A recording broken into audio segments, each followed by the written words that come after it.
This is Rob. And this is Louie. And this is the Lock, Stock, and Game Controller review by Barefoot Gaming.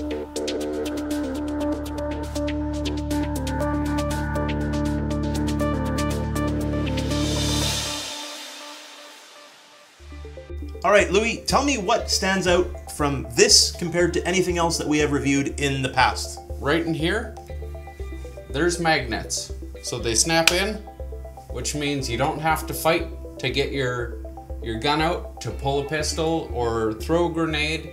It just comes out and it snaps back in exactly where it was before. There's no fighting to get it into this slot here. So this is available on both the Vive and the Rift, and there is a button that you can depress, and then you can slide up and down so that you can choose exactly how far apart the controllers are.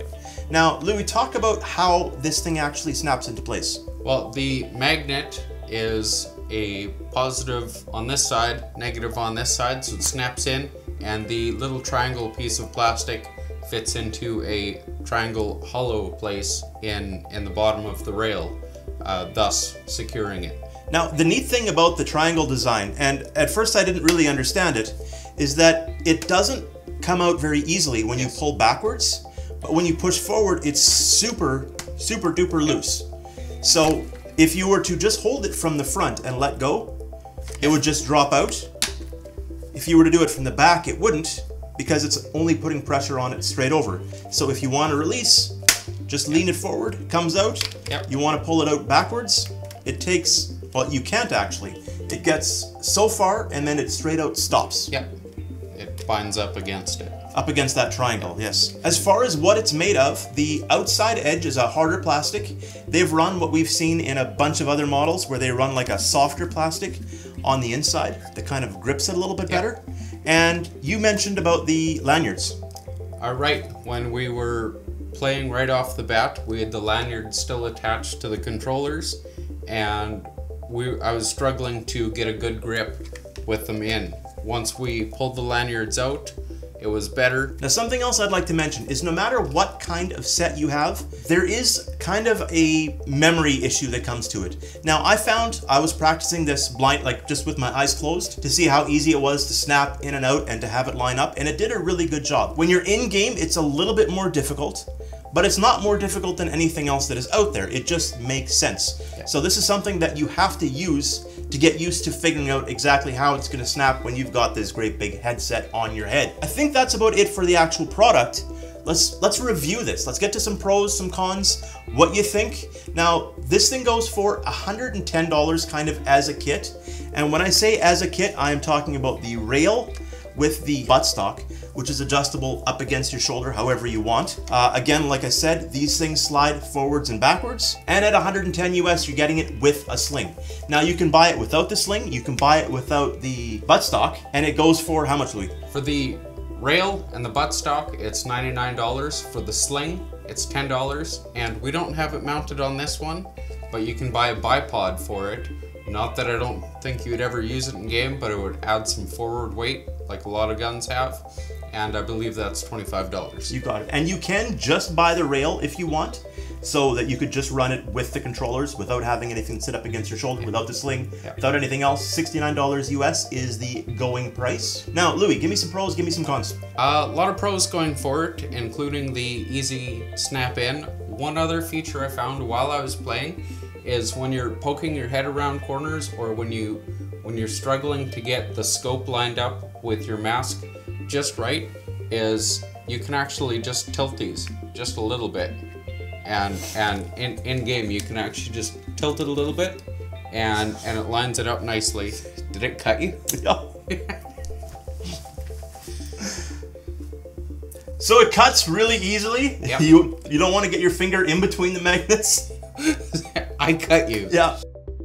Pooping. So you got to be careful about that. I really like how it feels up against, especially with the sling on. One thing I did note about the sling, it's quite rough, and it was rubbing against my neck as I was playing, and it was a little bit uncomfortable. And I really like the magnets, the way it drops in.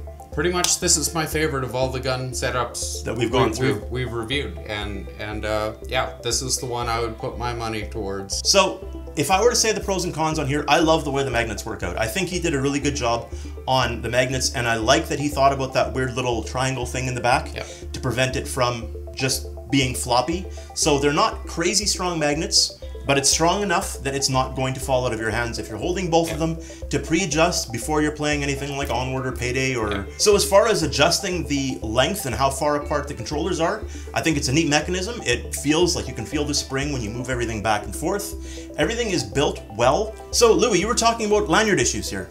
Yeah, we were having some issues with the lanyard sticking out the top of the slot, and we thought at the beginning that maybe we could put it in through the bottom, but we found that that was actually a slot for the charging hole. If that's what it is, I don't know. I know it's a hole, and I know that the lanyard that we have doesn't go through the hole that is in the bottom.